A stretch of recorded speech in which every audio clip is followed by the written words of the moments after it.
Hello, everybody. Welcome to Squibbler's weekly Wednesday webinars. Today, we're going to be talking about something that we get a lot of questions about, and that is how to create audiobooks from your books that you've created with Squibbler. So today, this is an introductory session that's going to talk about some tips, some features that you can use, and some tools that you can use to convert your book to an audiobook. So in this webinar, you're going to learn why you should even consider an audio release for your book. There are a lot of good reasons for this. We'll take a look at how to prepare your book for recording, and we'll take a look at some tips for recording and editing your audiobook. So why should you even think about creating an audiobook?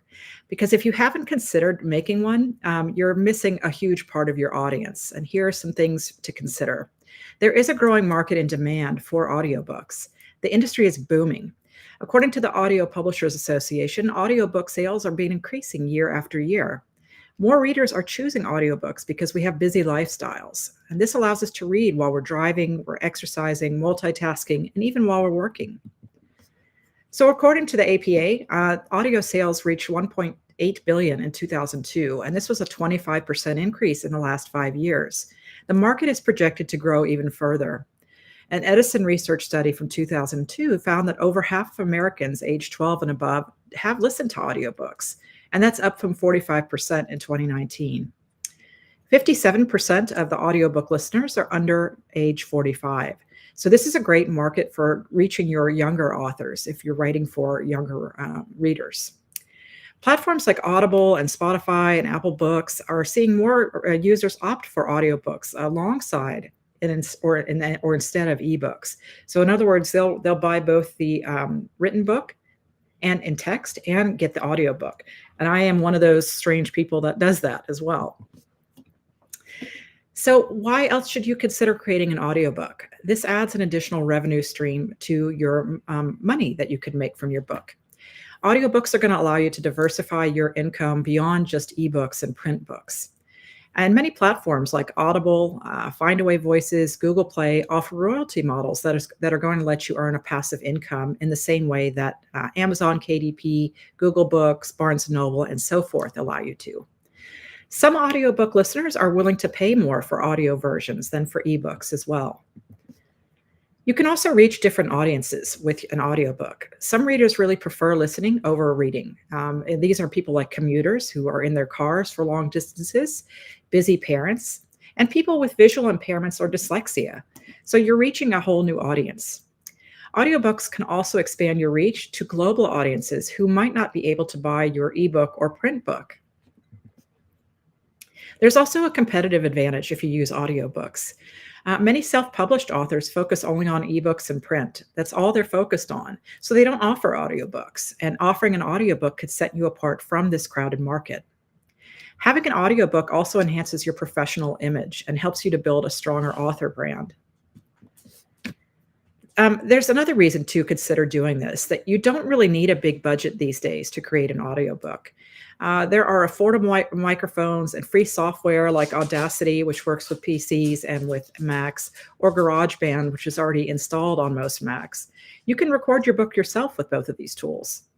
And AI voice technology also offers realistic narration options at lower costs, and there are even some free models we'll take a look at. There are a lot of platforms for this, so make sure you do your research if you do plan to pay for AI technology, and we'll mention a few here. You also get multi-platform exposure if you create an audiobook from your book. These can be sold on Audible, on Apple Books, Spotify, Google Play, Kobo, Chirp. There's just a lot more options for audiobooks. And many platforms offer these same royalty sharing programs, as we said. So that can help you maximize your reach and also maximize your income. Audiobooks can be accessed on smartphones as well. So this can reach audiences worldwide. Another reason to consider an audiobook is that you have increased reader engagement. Voice is going to add emotion and personality to your book. It makes the experience more immersive. And if you decide to narrate your book yourself, you can create a deeper connection with your audience. You know, a lot of people do like to show up and hear a reader read just a section of their book. So this is something that you can tap into if you decide to read your book yourself.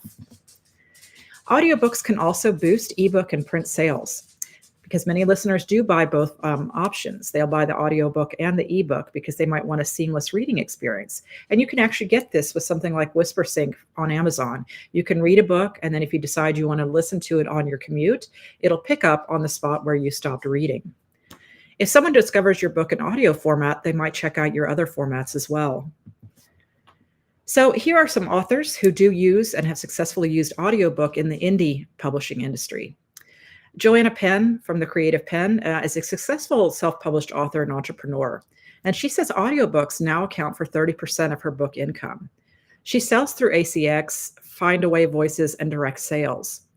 She emphasizes how wide your distribution is beyond Audible and how this will allow you to reach global audiences.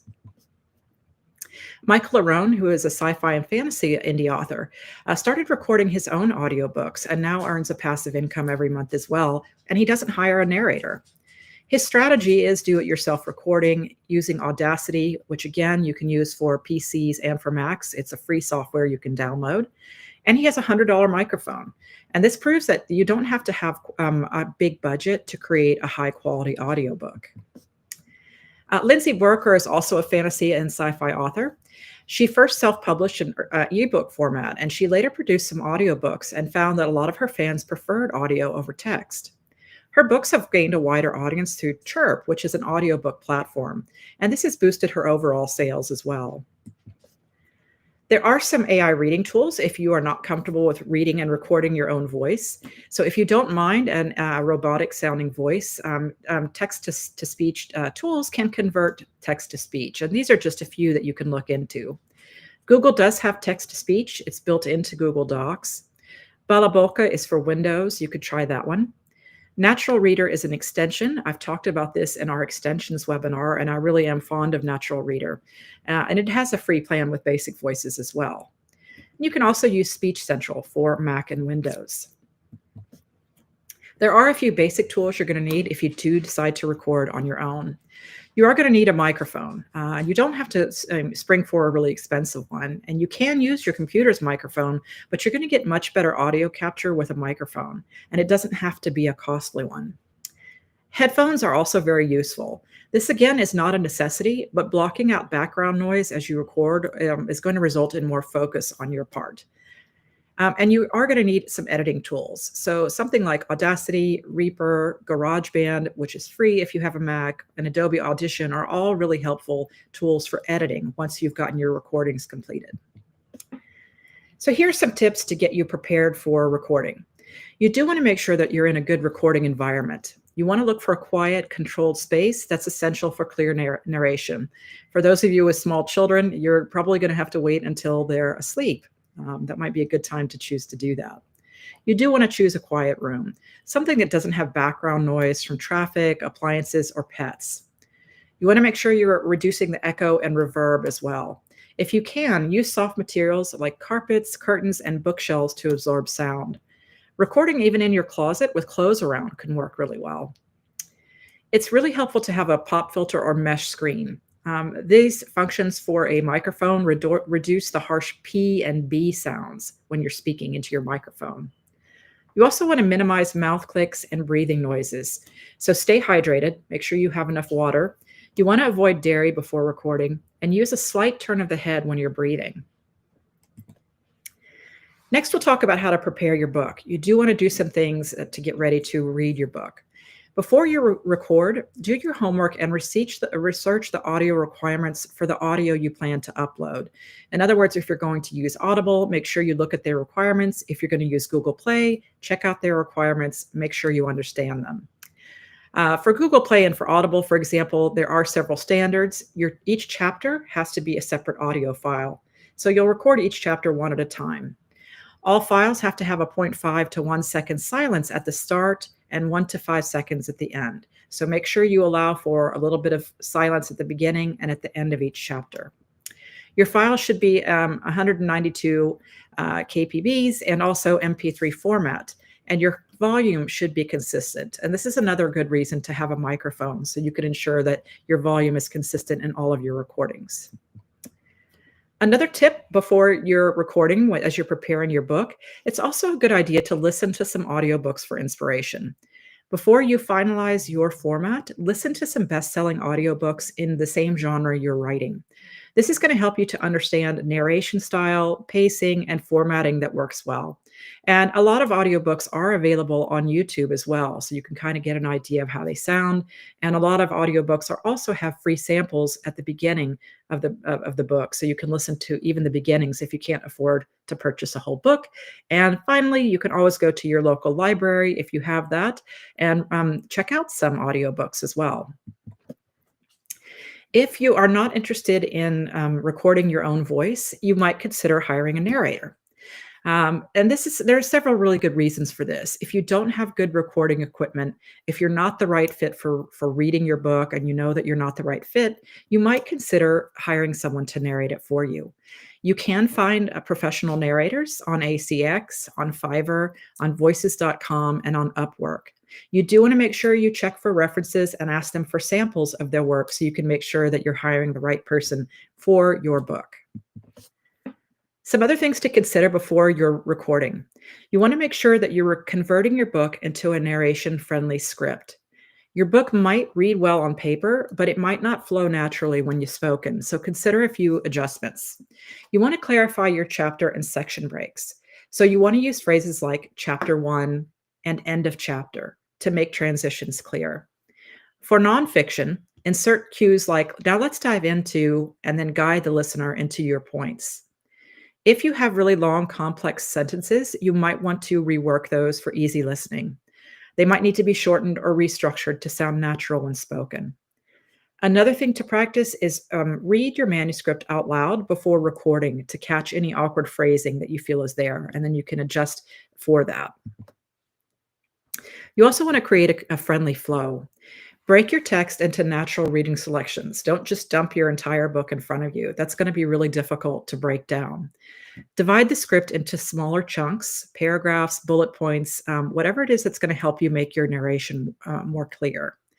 Add pauses and emphasis cues where you need them, like ellipses for dramatic pauses, dashes for breaks of a character's dialogue, and so forth. It's also a good idea if your eyesight is not great to print your printout in larger text so you can read it more easily. Make sure that you're handling your dialogue correctly as well. Clearly indicate who is speaking so your readers don't get confused. And those are those simple he said, Mark said, she said, indicators. If you're narrating different characters, plan distinct tones or subtle voice changes. And this is another good reason to listen to audiobooks that have already been released to see how the reader handles these different voices. You want to make sure you're not using he said, she said too frequently if your voices are distinct. So in other words, if you've spoken and it's easy to tell that one character has finished speaking and another one is beginning, you don't need to keep using the he said, she said tags. You do want to also consider before you record the listener's experience. Make sure that your tone is conversational and engaging.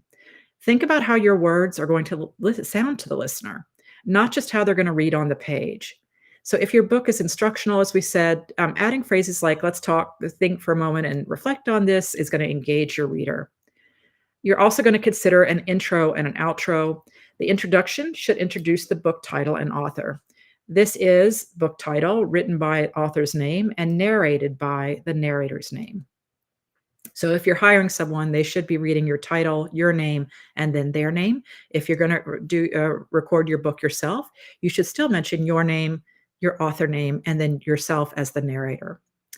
The outro for your work can be a call to action if it's nonfiction, or it can be something like directing listeners to your website, to a newsletter, or even a promo for your next book.